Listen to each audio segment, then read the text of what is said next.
नमस्कार मित्रांनो, चला तर आपण आज डिंकाचे लाडू बनवून घेऊयात। याच्यामध्ये आपण ड्रायफ्रूट्स, मखाना, खजूर, खोबरं हे आपण वापरून डिंकाचे लाडू बनवणार आहोत।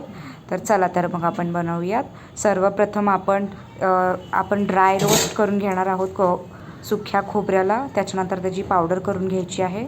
त्याच्यानंतर आपण इथे मोठा चमचा तूप घालून 2 ते 3 चमचे आपल्याला तूप लागणार आहे। जसं जसं लागेल तसं तसं टाकत जावा।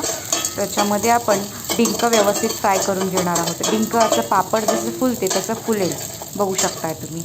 व्यवस्थित डिंकाला फ्राय करून घेऊन आपण हाताने ते बघू शकता की असं दाबलं की ते क्रिस्पी अगदी फुटून जाईल। त्या पद्धतीने आपण त्याला फ्राय करून घेणार आहोत। त्याच्यानंतर एक मोठा चमचा तूप घालायचं। परत एकदा सगळे ड्रायफ्रूट जे आपल्याला हवे आहेत, काजू, बदाम, मनुके, पिस्ता, सीड्स वेगवेगळ्या प्रकारचे, ते सगळे याच्यामध्ये घालून आपल्याला व्यवस्थित फ्राय करून घ्यायचं आहे। थोडंसं हलकासं स्मेल येईपर्यंत। बघू शकता मी याच्यात मखानेसुद्धा टाकलेले आहेत, जे शरीरासाठी खूप चांगलं आहे।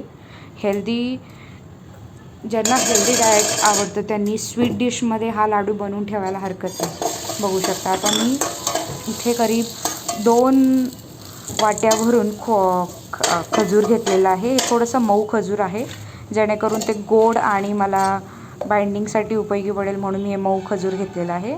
इथे बघू शकता मी खोबऱ्याची पावडर करून घेतलेली आहे। त्याच्यानंतर हे सगळे आपण जे ड्रायफ्रूट्स रोस्ट करून घेतले होते त्याची पावडर करून घेणार आहोत। सगळ्यांची अशी पावडर करून घ्यायची आहे आपल्याला। दरदरा करायचे, खूपच पावडर पण करू नका। तोंडामध्ये ते दरदरा पण आलं की आपल्याला खायला पण ते छान लागेल। जेणेकरून मी डिंकाचा पण इथे पावडर करून घेतलेली आहे। आता आपण खजूरची पण व्यवस्थित पेस्ट करून घेणार आहोत। खजूर चिकट आहे त्याच्यामुळे थोडं थोडं घालून आपल्याला 2 ते 3 वेळा पेस्ट करायची आहे। बघू शकता मी खजूरची पेस्ट केलेली आहे। आता इथे मी 250 ग्रॅम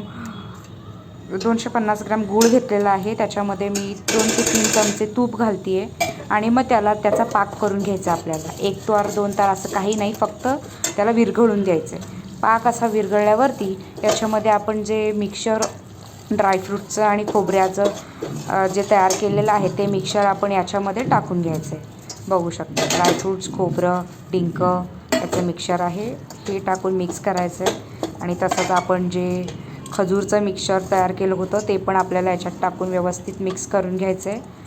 थोडंसं आपण बघू शकता मी याच्यामध्ये टाकून मिक्स करून घेते। सांधेदुखी, गुडघेदुखी, जॉईंट्स पेन आणि आफ्टर बर्थ, डिलेवरीनंतर हे खूप चांगलं आहे शरीराला खाण्यासाठी। थंडीमध्येही खूप छान आहे, तर तुम्ही नक्की हे ट्राय करा। याच्यामध्ये तिळही तुम्ही घालू शकता।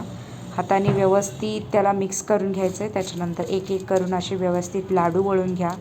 अगदी 15 दिवस, महिनाभर हे लाडू टिकतील। एकदा नक्की ट्राय करा। रेसिपी तुम्हाला आवडली असेल तर नक्की लाईक, शेअर आणि सबस्क्राईब करायला विसरू नका। अशाच नवनवीन रेसिपी मी तुमच्यासोबत नक्की शेअर करेल। थँक्यू।